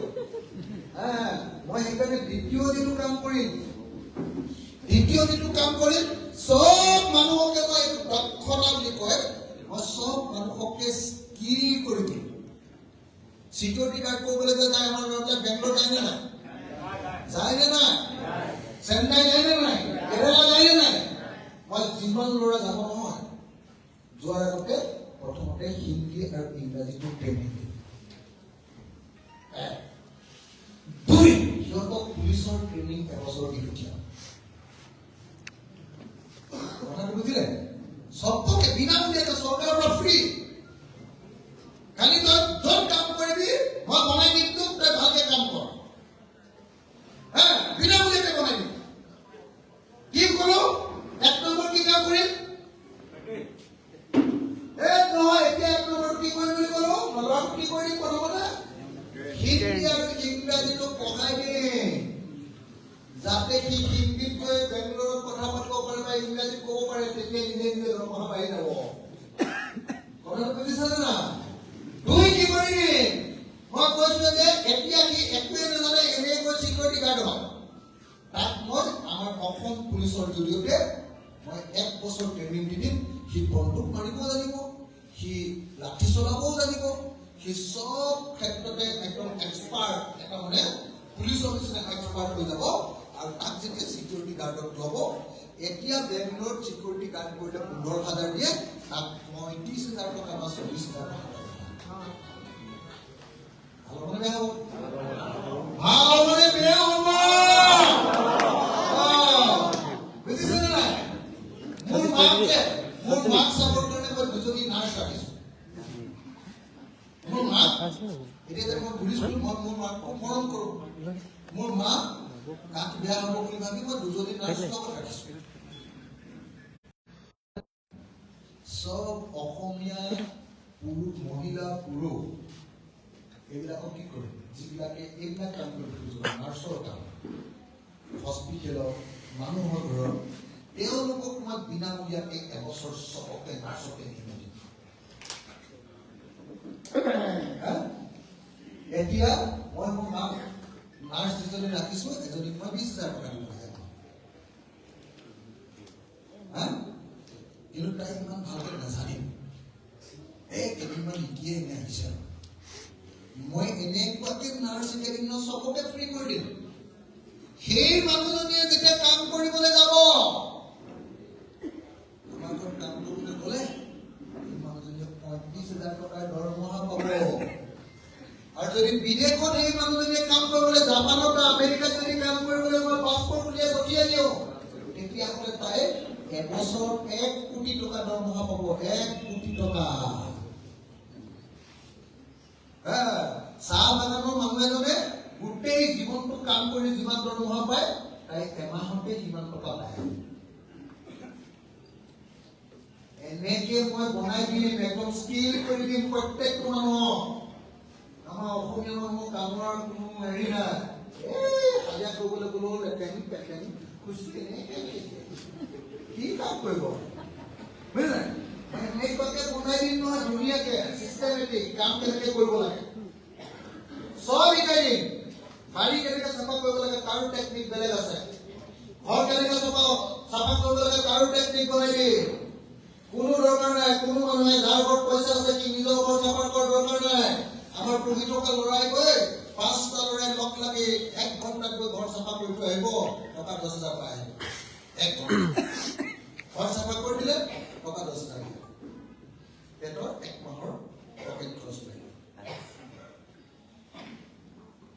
মই বেলেগ চিন্তা নকৰে কৈ দিছো আপোনালোকক অসমীয়া জাতি যদি সঁচাকে ধৰিব হ'বলৈ হয় তেতিয়াহ'লে আপোনালোকে মনত ৰাখিব আমাৰ অসমৰ প্ৰত্যেকজনী ছোৱালী প্ৰত্যেকটো ল'ৰা প্ৰত্যেকজন পুৰুষ প্ৰত্যেকগৰাকী মহিলা আমি ট্ৰেইনিং লৈ চাফ চিকুণ হৈ ভালকে ভাষাটো শিকি মানুহৰ লগত কথা পাতি যদি কাম কৰিবলৈ যাওঁ তেতিয়াহ'লে এতিয়াতকে আমি 10 গুণ বেছি কাম পাম তেতিয়া মোৰ মানুহজনীয়ে যিমান দৰমহা পায় কলেজত কাম কৰে মই যিমান দৰমহা পাওঁ মোক কিয় তাই বেছি দৰকাৰ মোৰ মানুহজনীক কিয় আপোনালোকে নাৰ্ছ কৰিবলৈ গ'লে আপোনাক বেছি দৰকাৰ এইটোহে কাম আমাৰ চৰকাৰবিলাকে বুজিয়ে নাপায় বেংগলোৰত গৈ মানুহ গৈছে যদিও খবৰ নাই হয়নে নহয় বেংগলোৰত গৈ যদি 1 টকা পোৱা নাই মাৰ খাই ঘূৰি আহিছে সেইটোও খবৰ নাই মই কি কৰিম মই বেংগলোৰলৈ যিমান ল'ৰা ছোৱালী ইয়াৰ পৰা যাব প্ৰথমতে ট্ৰেইনিং দিম তাৰপিছত ৰেজিষ্টাৰ কৰিম ৰেজিষ্টাৰ কৰি আকৌ মই বেংগলোৰ চৰকাৰক কম যে তলত কিমান কাম কৰা মানুহ লাগে কওঁ মোৰ ইয়াৰ পৰা 1 লাখ দি দিম 1 লাখ মানুহ কিন্তু দৰমহা ইমান দিব লাগিব 14,000 নহ'ব দৰমহা লাগিব 35 লাখ চৰকাৰে 1 টকা নাপায় চব ৰাইজে পাব পকেটত হয়নে নহয় তেতিয়াহে অসমীয়া মানুহ ভাল অৱস্থালৈ আহিব বুজিছেনে নাই তেতিয়াহে অসমীয়া মানুহ ভাল অৱস্থালৈ আহিব আজি আমাৰ ল'ৰাবিলাকে যে কেৰেলাত কাম কৰে আকৌ কেৰেলাৰ মানুহবিলাকে বেলেগত কাম কৰিবলৈ যায় জানে নাই ক'ত যায় চব কেৰেলাৰ ল'ৰাবিলাকে যাৰ ঘৰত আপুনি কাম কৰিবলৈ যাব আমাৰ ল'ৰাবিলাক সেই ঘৰৰ মানুহ ঘৰ আকৌ ক'ত যায় আৰু এখন কাম কৰে চৌদি আৰব কেলে কৰিব পাৰে কেৰেলাৰ মানুহকেইটাই ইংৰাজীটো জানে আমাক একো নাজানে একো নজনাকে কোনোবাই গাঁৱৰ মানুহে কয় মোৰ তাত চিকিউৰিটি কৰি আছো তোৰ কৰিব পাৰিম মোৰ বুলিয়ে হৈ যায় হয়নে নহয় কওকচোন কৰিব লাগিছিলে কি আমাৰ চৰকাৰে একদম চিকিউৰিটি গাৰ্ডৰ ট্ৰেইনিং দিব লাগিছিলে হয়নে নহয় আপোনাক মই ফিটিং কাম কৰি দিম একদম ধুনীয়া বুজিছে নাই একদম এনেকুৱা হৈ যাব লাগে আপোনাক ফিটিং কৰি দিম একদম বুজিছে নাই তাৰপিছত যেতিয়া আপুনি কাম কৰিবলৈ এনেকৈ থাকিব মই এনে উদাহৰণ দিছো বেয়া নহ'ব আকৌ এনেকে যদি আপুনি হোটেলৰ সন্মুখত এনেকে ৰৈ থাকিব চেহেৰা দেখি ক'ব এইটো বঢ়িয়া বস্তু দেই বুজিলে কথাটো বুজিছে নাই সেই বস্তুটো এতিয়ালৈকে চৰকাৰে বুজা নাই মই 2 নম্বৰ যিটো কাম কৰিম চৰকাৰ ৰাখিলে আমাৰ অসমৰ চব মানুহ চাহ বাগানৰ মানুহ আহোম মানুহ কলিতা মানুহ ব্ৰাহ্মণ মানুহ চুতীয়া মানুহ মৰাণ মানুহ মটক মানুহ যিমান জাতিৰ মানুহ আছে ট্ৰাইবেল অনুসূচিত জাতি চবকে মই ধুনীয়াকে ট্ৰেইনিং দি আচলতে ভালকে ইনকাম কৰি খাব পৰা কৰি দিম ভাল হ'ব নে বেয়া হ'ব ড্ৰাইভাৰ হ'লেও মই কেনেকুৱা ধুনীয়া ড্ৰাইভিং শিকাই দিম নহয় ইংৰাজী কৈ যাব আপোনালোকে উঠিবলৈকে ভয় কৰিব গাড়ী বুজিছে নাই ইংৰাজী কৈ যাব ফটৰ একদম ড্ৰেছ পিন্ধি এতিয়া আমাৰ ড্ৰাইভাৰ এটা গালিয়ে দিলে ড্ৰাইভাৰ আপুনি হেঁচি মেলে পাতাই নাই ন তেতিয়া এনেকুৱা ধুনীয়া কৰি দিম নহয় মই এই ড্ৰাইভাৰকো নমস্কাৰহে দিব লাগিব বুজিছে নাই কথাটো বুজিছে নাই ভাল হ'ব নে বেয়া হ'ব মই যেনেকে চাহ বাগানৰ হাজিৰা বঢ়াই দিম চাহ বাগানৰ এতিয়া যিকেইটা হাজিৰা দিছে এইকেইটা হাজিৰা কোনো মানুহ চলিব পাৰে হয়নে নহয় কোনেও চলিব নোৱাৰে এইকেইটা হাজিৰা সিহঁতে কেতিয়াও চাহ বাগানৰ হাজিৰা নবঢ়ায় তাৰ নিজৰে গোটেইখন বাগান কিনি লয় জানে নে আপোনালোকে কথাটো জানে চাগে চবেই জানে তাৰ নিজৰে বাগানৰ মালিক ক'ত চাহ বাগানৰ হাজিৰা বঢ়াব বুজিলে নাই আৰু যি ৰজা নিজেই মালিক আৰু প্ৰজাবিলাক চব শ্ৰমিক, তেতিয়াহ'লে আৰু প্ৰজাবোৰ উন্নতি হ'ব। হয়নে নহয়? হয়নে নহয়? হয়নে নহয়? ঐ হিমন্ত বিশ্ব শৰ্মা অসমত 25 বছৰ শিক্ষা, 25 বছৰ শিক্ষামন্ত্ৰী, এডুকেশ্যন মিনিষ্টাৰ। এখন LP স্কুলত 5টা ক্লাছৰ কাৰণে 5টা শ্ৰেণী নাই।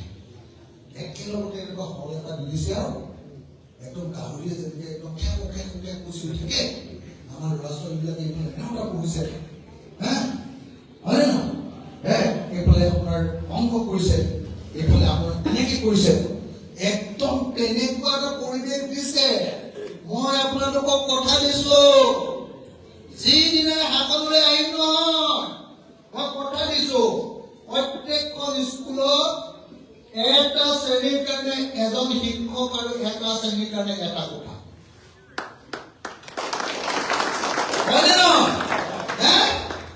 আজিকালি চাহ বাগানৰ ল'ৰা ছোৱালীবিলাকেও জন্ম হোৱা 2 বছৰৰ পাছতে মোবাইল চাইনে নাই? মোবাইল চাই আমেৰিকাখন চাই থাকে, দুখীয়া চাইটো চাই নাথাকে, ধনী চাইটোৱে চাই থাকে। যে আমেৰিকা চাই থাকে সেই মানুহটোক যেতিয়া আপোনাৰ ওচৰৰ স্কুলখন পানী পৰে, বেঞ্চখন পকা, আগফালে খেলিবলৈ একো নাই, সেইখন স্কুলত পঢ়িবলৈ দিব, সেই ল'ৰাকেইটাক খুব পঢ়িব লাগে। আজিকালি ল'ৰা ছোৱালীবিলাক স্কুল না বহুত জানে আজিকালি, বুজিলে? আমাৰ আকৌ হিমন্ত যিখন স্কুল দিছে এখন স্কুললৈ যাবলৈ কেনেকৈ নাযায়? লেতেৰা, তলৰ মজিয়াটো ভগা, ওপৰৰ পৰা পানী পৰে, কাৰেণ্টটো নাই, গৰমতো ফেন এখন নচলে। এইফালে অংক, এইফালে নেওতা, এইফালে সাহিত্য, একেলগতে এটা ৰুমতে চিঞৰ বাখৰ কৰি আছে। মাষ্টৰো এজন কোনোবাজন আকৌ মদ খাই আহি নাকত তেল দি ঘূৰি আছে।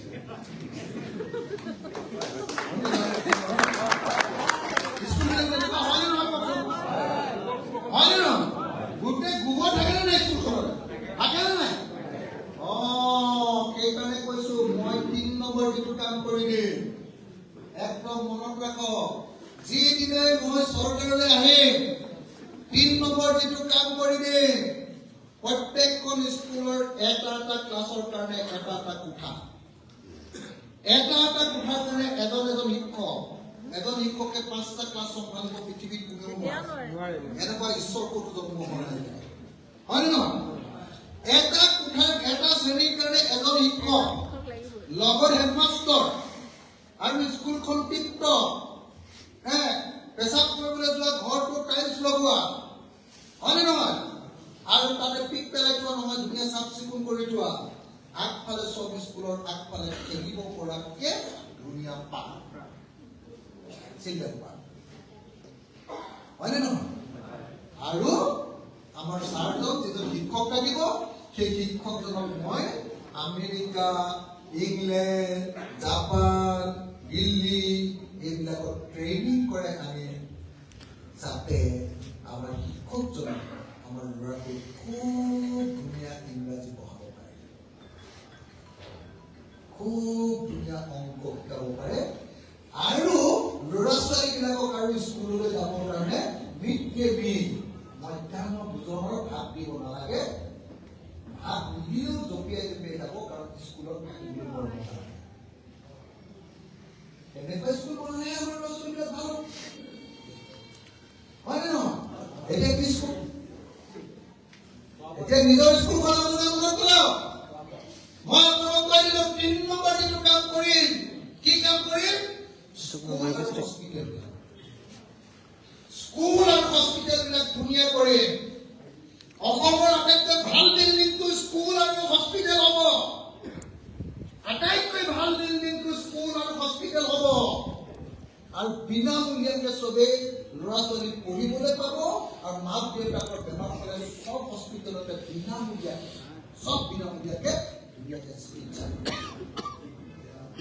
3 নম্বৰতে ভাল হ'বনে বেয়া হ'ব? ভাল হ'বনে বেয়া হ'ব? মই অলপ জমনি কৰাৰ নিচিনাকে কৈছো, অলপ মানে চবে বুজিব পৰাৰ ধৰণে কৈছো, কিন্তু আপোনালোকে বস্তুটো বুজি পাইছেনে নে আছে? মই সেইকাৰণে কৈছো, এইবিলাক দল বিজেপি বিজেপি, এজিপি, তেজিপি এইবিলাক দি কোনো দিন ধনী হ'ব নোৱাৰে। ইহঁতি আমাক সদায় গৰু কৰিয়ে ৰাখিব। যদি সঁচাকে অসমীয়া মানুহ, এয়া আহোমেই হওক, এয়া কলিতাই হওক, এয়া চাহ বাগানৰ মানুহে হওক, এয়া এছচি মানুহে হওক, অসমীয়া মানুহ যদি সঁচাকে একদম উচ্চ স্তৰলৈ যাব লাগে, তেতিয়াহ'লে ৰাইজৰ দলক যিদিনা হাতত আনিব, সেইদিনাকে অসমখন পৰিৱৰ্তন হ'ব। এতিয়া আনে নে নানে অসমীয়া মানুহৰ কথা, অসমৰ মানুহৰ কথা। যদি আনে ভাল দিন আহিব, যদি নানে এনেকে থাকিব।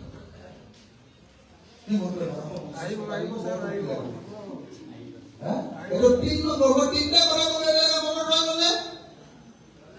১ নম্বৰ বছৰৰ সকলো সময়তে খেতি। ২ নম্বৰ কি ক'লো?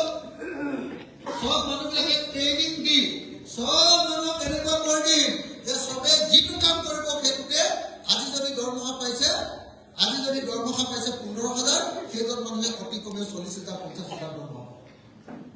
এনেকুৱা ধুনীয়া চিষ্টেম চবকে। ৩ নম্বৰ মই কি ক'লো? স্কুল আৰু হস্পিটেল বিলাক একদম চিকচিকীয়া কৰি আটাইতকৈ ভাল বিল্ডিং। মই কথাবিলাক কম নেকি? এই আকৌ কয় আপোনালোকে বোলে এই অকল হিমন্তকে গালি পাৰিব লাগে। মই কম নেকি? আপোনালোকে গম পাই নাই? হিমন্ত বিশ্ব শৰ্মা অসমৰ ২৫ বছৰৰ শিক্ষক। একো স্কুল ভাল কৰিব নোৱাৰে, কিন্তু নিজৰ ঘৈণীয়েকে অসমৰ আটাইতকৈ ডাঙৰ প্ৰাইভেট স্কুল কথাটো জানেনে? জানে মই জানিছো নাই। যদি জনে গৰম হৈ যাব লাগে, তোক বনাইছিলো শিক্ষামন্ত্ৰী, আমাক শিক্ষা দিবলৈ, তোৰ ঘৰতে স্কুল খুলি লৈছো। যেতিয়া মন্ত্ৰীজন বেপাৰী হ'ব, মুখ্যমন্ত্ৰীজন বেপাৰী হ'ব, ৰাইজখনৰ ক'ত উন্নতি হ'ব? তেতিয়াহ'লে ৰাইজখন বিকাশ হ'বনে নাই? হ'বনে নাই? সেইকাৰণে আমাৰ অৱস্থা বেয়া। আপোনালোকে জানেনে নাই? হিমন্ত বিশ্ব শৰ্মাৰ পত্নীয়ে যিখন স্কুল খুলিছে, সেই স্কুলখনৰ নাম বনিতা ইণ্টাৰনেশ্যনেল স্কুল। নামটো শুনিছে? এই উৎসৱ মই উলিয়াইছো, গম পাইছে নাই? বনিতা ইণ্টাৰনেশ্যনেল স্কুলত আমাৰ অসমৰ কৰ্চটো নচলে, ভাৰতৰ কৰ্চো নচলে, CBSE নচলে, চেবাও নচলে। কি চলে জানেনে? IB মানে ইণ্টাৰনেশ্যনেল বৰ্ডৰ স্কুল হয়। তাৰ বিল্ডিংটো আটাইতকৈ ধুনীয়া। কৰ্চটো চব ইংৰাজীহে ক'ব পাৰে, বেলেগ ভাষা চাষা নাই তাত। ইংৰাজী IB ইণ্টাৰনেশ্যনেল বৰ্ড, পৃথিৱীৰ কৰ্চ। আৰু যিটো পইচা ফিজ দিব লাগে সেইটোতো চাহ বাগানত আপোনালোকৰ 10 বছৰত এজন শ্ৰমিকে যিমান পাব, সিহঁতৰ এমাহৰ ফিজে সিমান হয়। 10 বছৰত যিমান দৰমহা পাব নহয়, সিহঁতৰ এমাহৰ ল'ৰা ছোৱালী ফিজে সিমান হয়। বুজি পাইছানে নাই কথাটো? হয় নে নহয়? সেইকাৰণে মই আপোনালোকক কৈছো। আৰু এটা কথা মনত পৰিছে, কম নে নকম? আমনি লাগিছিল মানুহবোৰ ইফালে গৈছে। আমনি লাগিছে নেকি? এইটো বৰ লেকচাৰ মই বুলি ভাবিছে নেকি? মই কথা কৈছো, এনেকে কম নেকি? কম নে? কম নে নাই? মই ৩ নম্বৰটো কৈ আছো, আৰু 2টা ক'লে মোক শেষ হৈ যাব। ৩ নম্বৰটো আপোনালোকক কৈ আছো চাব দেই। মই গোটেই জীৱনটো আন্দোলন কৰিছিলো মানুহৰ কাৰণে। আন্দোলন কৰিছিলো যে বিদেশৰ পৰা কোম্পানী আহি আমাৰ দেশৰ তেলটো খানি দিব নোৱাৰে, আমাৰ ONGC আৰু অইলেহে খানিব পাৰে। মই আন্দোলন কৰিছিলো। লগতে কেলে কৰিছিলো? যেতিয়ালৈকে ONGC আৰু অইলে তেল খান্দি আছিলে, তেতিয়াহ'লে আমাৰ শিৱসাগৰ, মই যিটো সমষ্টিৰ MLA, আমাৰ শিৱসাগৰৰ এখন গাঁৱত 5টা পৰা 10টা ONGC চাকৰি কৰা মানুহ আছে। এতিয়া এখন গাঁৱত নতুনকে এটাও ONGC চাকৰি পোৱা নাই। কেলে? কাৰণ ONGC চব তেলৰ খাতবিলাক প্ৰাইভেট কোম্পানী। হয়নে নহয়? হয়নে নহয়? হয়নে নহয়? আপোনালোকৰ অইলৰ কাহিনীটো সেইটো হয়নে নহয়? কিন্তু আপোনালোকে জানেনে আমি আন্দোলন কৰিছো যে নহ'ব, বিদেশৰ কোম্পানীক দিব নোৱাৰিব, এইবোৰ ৰাজহুৱা বস্তু। হিমন্তই আমাৰ কি কয়, আমাৰ বিশেষকৈ ভাইৰ বেহেনে যুদ্ধ বেছি। ভাইৰ বেহেনটো কোন জানে না? কোন কৰে? ভাইৰ বেহেনে গোটেই দেশখন দি দিলে। ভাইৰ বেহেনে বুলি কয়, এইফালে দেশখন বিক্ৰী কৰি দিয়ে। আমাৰ গুৱাহাটী এয়াৰপৰ্টটিকো নৰেন্দ্ৰ মোদীৰ বন্ধুটোক দি দিলে নহয়, আদানীক, জানে নাই? সেইকাৰণে আগতে মই দিল্লীলৈ গ'লে ৬,০০০ টকা খৰচ হয়, এতিয়া দিল্লীলৈ গ'লে ১২,০০০ টকা। এই ইউক্ৰেইনৰ ভাড়াই পায়। জানে নাই? নৰেন্দ্ৰ মোদী ভাৰতবৰ্ষৰ আটাইতকৈ ডাঙৰ বেপাৰী। আটাইতকৈ ডাঙৰ চব বস্তু আমাৰ দি দিছে। আমাৰ তেল দি দিয়ে, কল দিছে, চববিলাক দি দিলে আমাৰ অসমীয়া মানুহ চাকৰি নাহে আৰু এতিয়া। এতিয়া কোম্পানীত চাকৰি ল'ব গুৰুমেৰা কৰাই দিব কোম্পানী। হয়নে নহয়? আগতে একদম ONGC কাম কৰা মানে ধনী মানুহ, অইলত কাম কৰা মানে ধনী মানুহ। এতিয়া নাই বাপেকে এটাও চাকৰি। তাৰ পাছত আকৌ এবাৰ মোদী চৰকাৰ,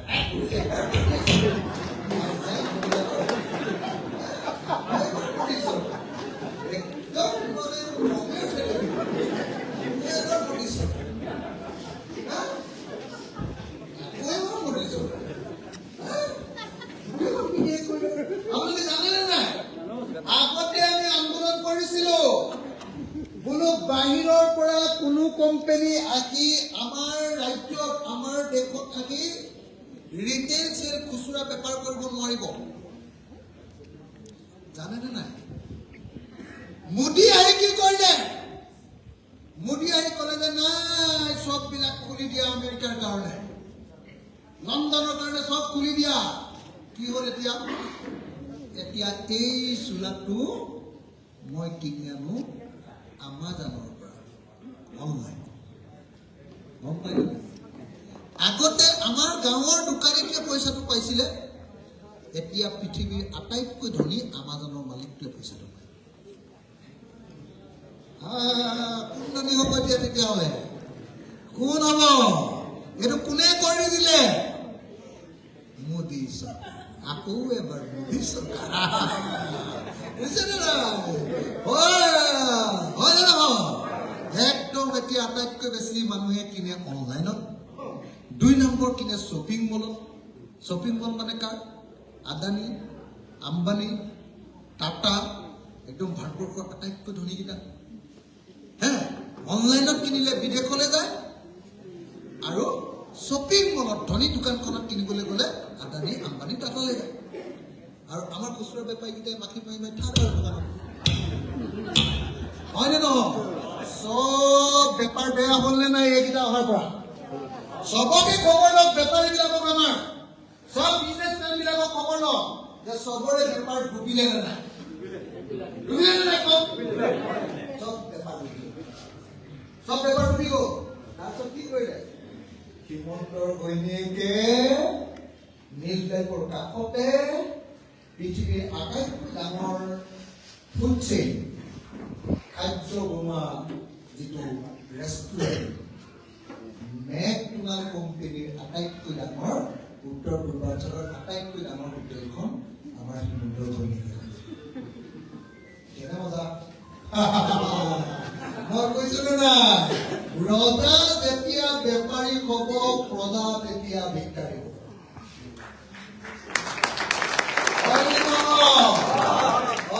হিমন্তৰ ঘৈণীয়েকে যেতিয়া বাহিৰত সোমালে, চাহ শ্ৰমিকৰ মজুৰি কেনেকে বাঢ়িল?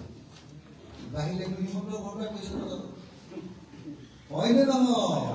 সেইকাৰণে কি কৈ আছে, চাহ শ্ৰমিকক আমি বহুত দিছো বুলি কৈ শ্ৰমিকৰ হাজিৰাটো বঢ়াই নিদিয়ে, ইলেকশ্যনৰ সময়ত টকা ৫,০০০ একাউণ্টত ভৰাই দিয়ে।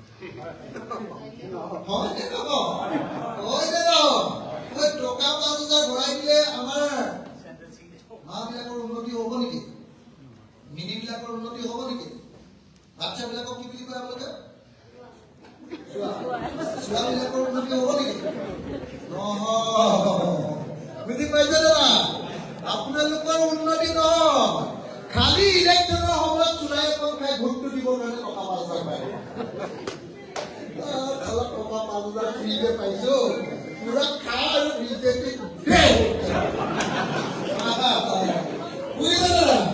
পুৰা 5 বছৰ হাজিৰাটো কমাই ৰাখিলে, ইলেকশ্যনৰ আগদিনা টকা 5,000 দিলে, নাচি নাচি যোৱা আকৌ এবাৰ মোদী চৰকাৰ, আকৌ মোদী চৰকাৰ, আকৌ মোদী চৰকাৰ, আকৌ মোদী চৰকাৰ। বুজিছে নে নাই? হয় নে নহয়? হয় নে নহয়? সেইকাৰণে কৈছো অলপ বস্তুবিলাক বুজি ল'ব লাগে। এনেই মোদী চৰকাৰ কৰোঁতে মোদীটো পেটুৱা হৈ গৈছে, আমাক ভৰি হাতেৰে খিনাই গৈছে। হয় নে নহয়? হয় নে নহয়? সেইকাৰণে বুজি পাব লাগে। এতিয়া মই 3টা কথা ক'লো। 1, চবৰ খেতি হ'ব 3বাৰকে। 2, চবেই কাম কৰিবৰ কাৰণে একদম দক্ষ হৈ থাকিব। চৰকাৰৰ পৰা ফ্ৰীকে ট্ৰেইনিং দি দিয়া হ'ব। চবৰে দাম নিজে নিজে বাঢ়ি যাব। 3, শিক্ষা আৰু স্বাস্থ্য বিনামূলীয়া হ'ব। আৰু গুণগত শিক্ষা, কোৱালিটি এডুকেশ্যন। আমেৰিকাত যেনেকুৱা শিক্ষা দিয়ে, আমাৰ অসমতো তেনেকুৱা শিক্ষা হ'ব। হা, মইতো আৰু এটা কাম কৰি দিম। শিক্ষা চব ল'ৰাবিলাকে আৰু বহুত চাকৰি পাব। যোনে বিহু জানে, বিহুৰ মাষ্টৰ মই লম স্কুলবিলাকত। যোনে ঝুমুৰ জানে, ঝুমুৰৰ মাষ্টৰ লম মই স্কুলবিলাকত। বুজিছে নে নাই? ঢোলকি বজাব জানেনে নাই? চাকৰি ঝুমুৰ নাচিব জানেনে নাই? এইকাৰণে চাকৰি পাই মাষ্টৰ চাকৰি পাই যাব। বুজিছে নে নাই? স্কুলত মাষ্টৰ চাকৰি দিম। অকল হেৰি শিক্ষাই নহয়, ইংৰাজী হিন্দী যেনেকে শিকাম, চবকে ঝুমুৰ শিকাম, চবকে বিহু শিকাম, চবকে বাথৰুম বা বড়োসকলৰ নৃত্যও শিকাম, আমাৰ সত্ৰীয়াও শিকাম।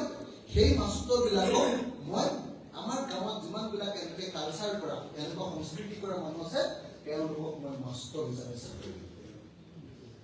আকৌ মাষ্টৰ চাকৰি পাইতো কথাটো কৈছে নাই? ভাল হ'বনে বেয়া হ'ব? ঝুমুৰটো যেতিয়া গাঁৱৰ ল'ৰাবিলাকক শিকাই দিম, সি বিহু জানিব, ঝুমুৰ জানিব, তেতিয়া অসমীয়া আৰু চাহ বাগানীয়া মাজত সম্পৰ্কটো ভাল হ'বনে নাই?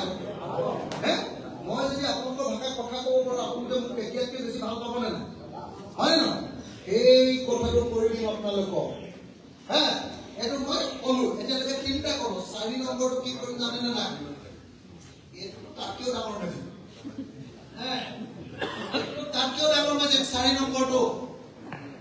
4 নম্বৰ কামটো মই কৰিম যে অসমৰ চব গাঁৱে গাঁৱে, বাগানে বাগানে, টাউনৰ ৱাৰ্ডে ৱাৰ্ডে মই কিছুমান সৰু সৰু ইণ্ডাষ্ট্ৰী। কেনেকুৱা ইণ্ডাষ্ট্ৰী জানেনে নাই? কেনেকুৱা ইণ্ডাষ্ট্ৰী? ধৰক আমাৰ গাঁৱত খুব ভীমকল হয়। ভীমকলটো চিনি পায় নহয়? আপোনাক ভীমকল পায় নে আঠিয়া কল পায়? আমাৰ বাচ্চাবিলাকে ভীমকল খায় নে নাখায়? আপুনি এটা কথা জানেনে নাই? পৃথিৱীৰ ভিতৰতে শিশু খাদ্যৰ ক্ষেত্ৰত ভীমকলটো 1 নম্বৰ। জানেনে নাই?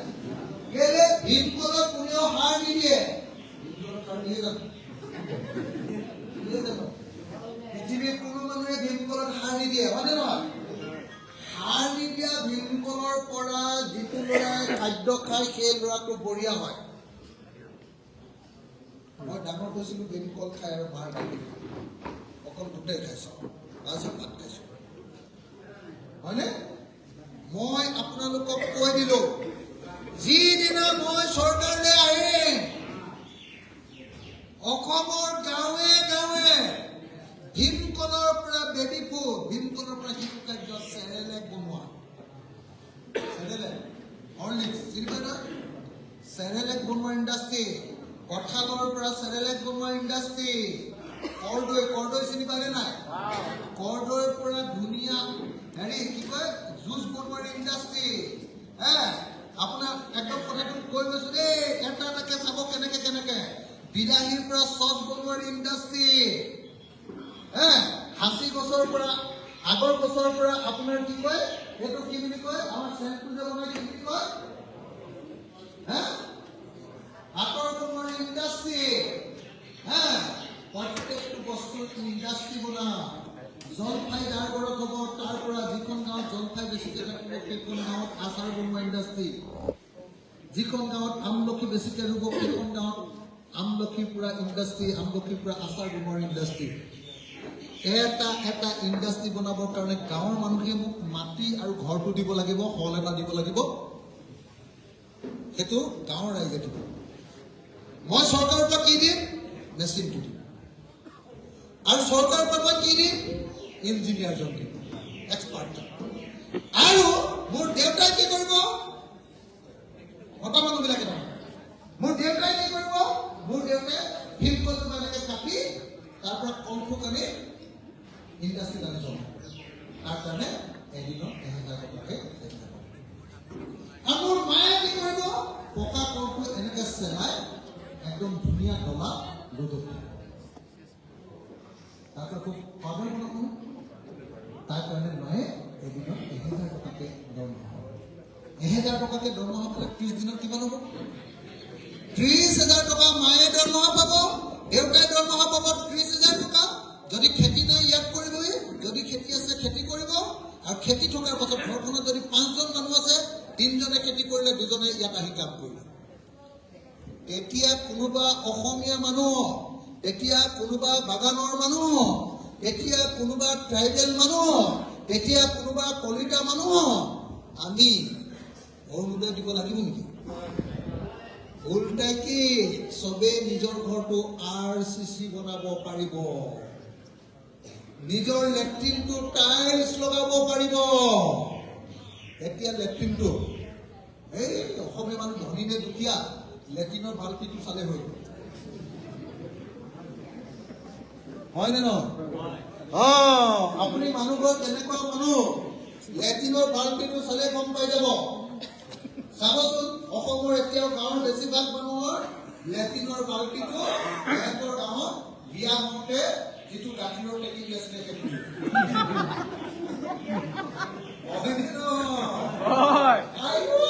গোটেই টেকেলিটো গোটেই হেলাই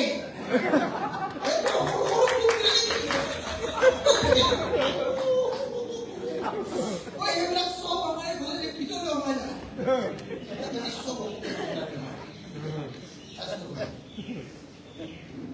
কথাটো বুজিছেনে নাই?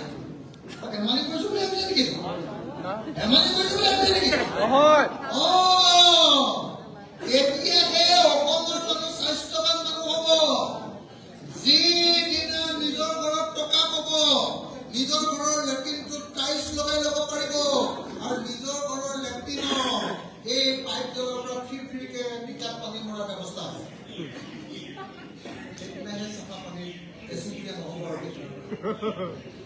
টাইলছ খোৱাটো বন্ধ হ'ব, বন্ধ হ'ব। কথাটো বুজি পাইছেনে নাই? মোৰ তৃতীয় 4 নম্বৰ সপোনটো হ'ল অসমৰ বাগানে বাগানে, অসমৰ গাঁৱে গাঁৱে, অসমৰ নগৰে নগৰে সৰু সৰু ইণ্ডাষ্ট্ৰী খুলি চবকে কাম দিম। চবে কাম কৰিবই লাগিব। অকল মদ খাই ঘূৰি ফুৰিলে ক্ষেত্ৰত একদম জেলত ভৰাই দিম। দিনটো কাম কৰিব লাগিব, ৰাতি চবে মদ খাব পাৰিব, চিন্তা নাই।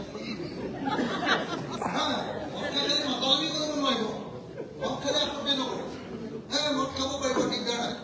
কিন্তু কাম কৰিব লাগিব, 8 ঘণ্টা কাম কৰিব লাগিব চবে।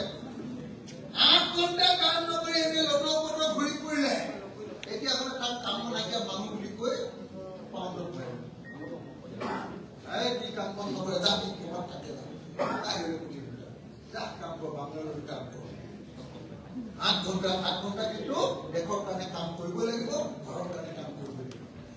মই সঁচাকে কৈছো, এই 4 নম্বৰতে গাঁৱে গাঁৱে মই সৰু সৰু ইণ্ডাষ্ট্ৰী খুলিম বুলি কৈছো, এইটো কৰা যাবনে নাই? কি দেখিছে তাৰ লগা নাই যাব বেছি ডাঙৰ ইণ্ডাষ্ট্ৰী নকৰো মই মেচিনটো ইমান ডাঙৰ দিম তাৰপিছত তাতে কাম কৰা ইঞ্জিনিয়াৰ এটা দিম তাক চৰকাৰৰ পৰা দৰমহা দিম গাঁৱৰ মানুহবিলাকে কাম কৰিব আকৌ তাৰপিছত পেকেট কৰিবৰ কাৰণে মেচিন এটা দিম পেকেট কৰিব আৰু সেইবিলাক বিক্ৰী কৰিবলৈ মই আমেৰিকালৈ পঠিয়াব চৰকাৰলৈ এতিয়া নহয় আমাৰ গাঁৱৰ চব পুৰুষ আৰু মহিলাবিলাক ধনী হৈ যাব বুজিছে না দেউতা যেতিয়ালৈকে এইবিলাক চিন্তা নকৰিব তেতিয়ালৈকে 1250 টকাৰ অৰুণোদয় আমাক লাগিবই হয়নে নহয় আৰু কি কব সূতা দিছে আমাকৰ সূতা পৰা যায় এইটো খুব বেয়া এনেকে কব তেতিয়া তাৰ পাছত যেতিয়া এইটো কৈ যাব নহয় তেতিয়া কাকো সূতা নালাগে কাকো সূতা নালাগে কাকো কম্বল নালাগে চবে নিজৰ ঘৰটো RCC কৰি বনাব চবে নিজৰ নেপকিনটো ধুনীয়া বনাব চবৰ ঘৰতে নিজৰ এখন 4-চকীয়া গাড়ী হ'ব আৰু যেতিয়া ল'ৰা ছোৱালীবিলাকৰ বা মাক দেউতাকৰ বেমাৰ হ'ব সেই 4-চকীয়া গাড়ীখন তৎক্ষণাত আলোচনা হ'ব সেইকাৰণে মই সঁচাকে কৈছো যদি আপোনালোকে অসমৰ মানুহবিলাক ধনী হ'ব খোজে তেতিয়াহ'লে বেলেগ পাৰ্টিক ভোট দি লাভ নাই ৰাইজৰ লগত চৰকাৰ কৰক কেৱল আৰু কেৱল ৰাইজৰ লগতে অসমৰ মানুহৰ উন্নতি কৰিব পাৰে আলোচনা বেয়া হ'ব ভালকে ক'লে মানুহবিলাকে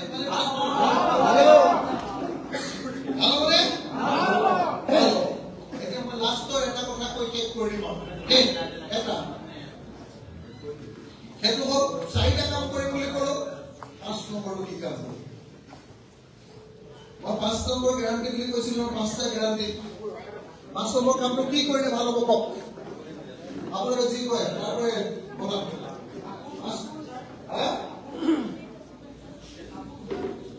কাপোৰ কাপোৰ সেইটোতো 4 নম্বৰ ভিতৰতে কৰিব ইণ্ডাষ্ট্ৰীৰ ভিতৰত সেইটোতো 4 নম্বৰ ভিতৰতে কৰিব 5 নম্বৰ কি হ'ব ৰাস্তা পদূলি উন্নত কৰা সেইবিলাকতো থাকিবই সেইবিলাক একদম কাম মানে আপোনাক কেনেকুৱা ৰাস্তা প্ৰিপেয়াৰ কৰি দিম গম পাব নাই কিন্তু মই 5 নম্বৰ এটা কাম কৰিম যে অসমৰ বজাৰখন অসমৰ মানুহৰ হাতলৈ আনি অসমৰ বজাৰখন অসমৰ মানুহৰ হাতত নাথাকিলে অসমীয়া মানুহ কেতিয়াও ধনী নহয় হয়নে নহয় আপুনি যি কিনিবলৈ যাব এটা অনলাইন 2 নম্বৰটো শ্বপিং মল 3 নম্বৰটো যদি ফেঞ্চি বজাৰলৈ গৈছে অসমৰ কিনতীয়া মানুহৰ অসমৰ ইয়াৰ স্থানীয় মানুহৰ দোকান নাই আছে জানো মই আপোনালোকে নাই মই কিন্তু আপোনালোকক এটা কথা কৈছো দেই মোৰ জীৱনৰ এইটো এটা সপোন হা যেতিয়ালৈকে অসমৰ মানুহৰ হাতলৈ বজাৰৰ অধিকাৰটো নানে তেতিয়ালৈকে বেলেগ কথা চিন্তা কৰিলেও এই মই বাকী 4টা কৰি দিলেও আটাইতকৈ বেছি ধনী নহ'ব যদি সেই বজাৰখন আমাৰ সকলোৰে নাই অসমৰ মানুহকেইটাই যিকেইটা বজাৰ কৰে আপোনালোকে চাবচোন চব্জি বজাৰ মাছ বিক্ৰী কৰে চব্জি বিক্ৰী কৰে হেৰো যিটো ঠাইত বিক্ৰী কৰে নহয়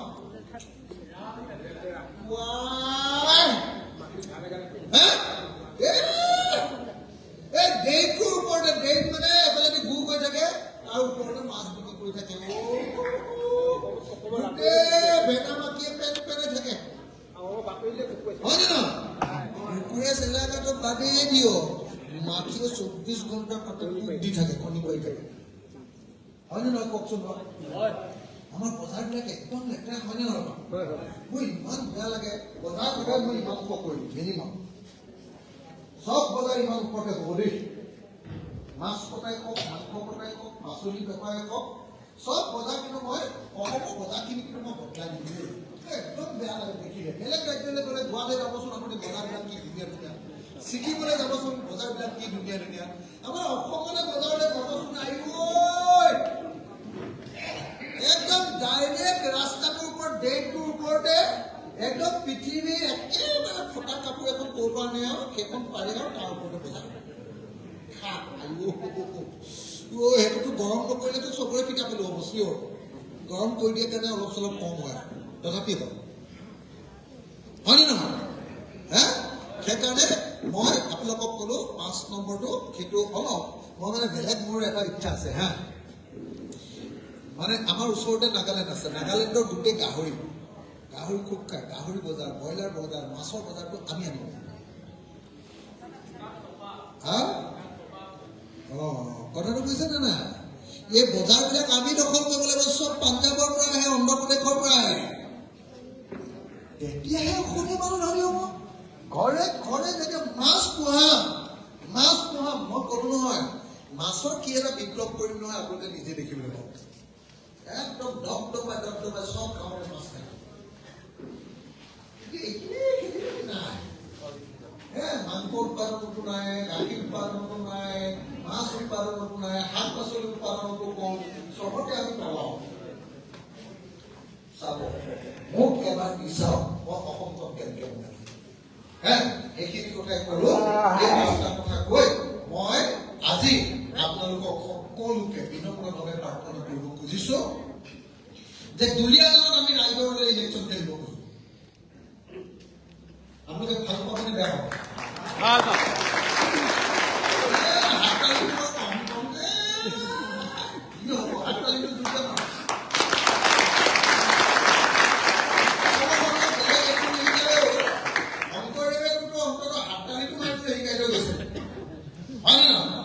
চবে আমি হাততালি বজাব জানো বাকীখিনিতো শিকাইছে গতিকে হাততালিটো ইমান লাহে লাহে মাৰিলে বেয়া লাগে আৰু এটা সঁচাকে মই কৈছো বহুতে ভাবিব পাৰে তই আহোম মানুহ তই অসমীয়া বাকী মানুহ চাহ বাগানৰ মানুহৰ দুখ কি বুজিবি কিন্তু মই অনবৰতে চাহ বাগানৰ মানুহৰ মাজতে থাকো মোৰ ঘৰো চাহ বাগানৰ কাষতে বৈশাখী চাহ বাগানখন আমাৰ ঘৰৰ লগতে লাগি আছে খুলনা লাইন বৰ লাইন মাজু লাইন এইবিলাক চব আমাৰ কাষত সেইকাৰণে মই আপোনালোকক কৈছো সঁচাকে দুলীয়াজানটো আমাক দিব নেকি সমষ্টিটো আমাক দিব নেকি কওক মোক এবাৰ সমষ্টি দিয়ক তাৰপাছত আপোনালোকে কেনেকে কাম কৰিব লাগে কেনেকে কাম কৰিব আপোনালোকে দুটা কাম যদি বিৰোধী পক্ষত থাকো তেতিয়াহ'লে সিংহ কি কলো সিংহ যদি বিৰোধী পক্ষত থাকো যদি চৰকাৰ বনাব নোৱাৰো তেতিয়াহ'লে দুলীয়াজানৰ পৰা শিৱসাগৰৰ পৰা আপোনালোকে সিংহ পাব আৰু যদি চৰকাৰ বনাব পাৰো তেতিয়াহ'লে আপোনালোকে একদম নিজৰ মানুহ এটা পাব যিটো মানুহে আপোনালোকৰ প্ৰত্যেকখন মানুহক ধনী কৰাৰ কাৰণে কাম কৰিব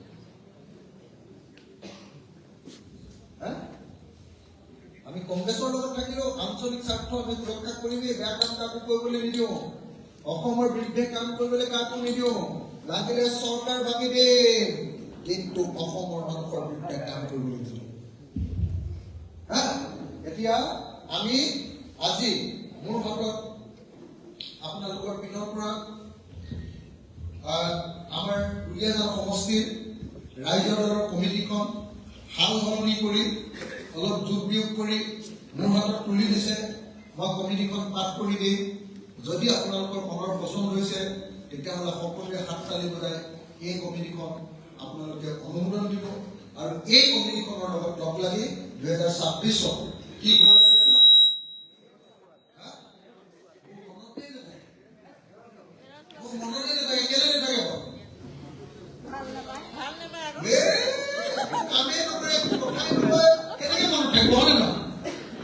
মোক বেয়া পোৱা বিজেপি মানুহটো মোৰ নামটো মনত আছে নাই আটাইতকৈ বেয়া পায় মোৰ নামটো শুনিলে এনেকে ঘূৰ মাৰি দিয়ে নহ'লে থু পেলাই তথাপি মোৰ নামটো মনত আছে নাই কওকচোন হয় নে নহয় কিন্তু তেৰজ পেলাৰ নামটো মোৰ লগত একেলগতে বহে মোৰ নামটো মনত হয় নে নহয় কেলে এইটো কি বুলি কয় অসমীয়াত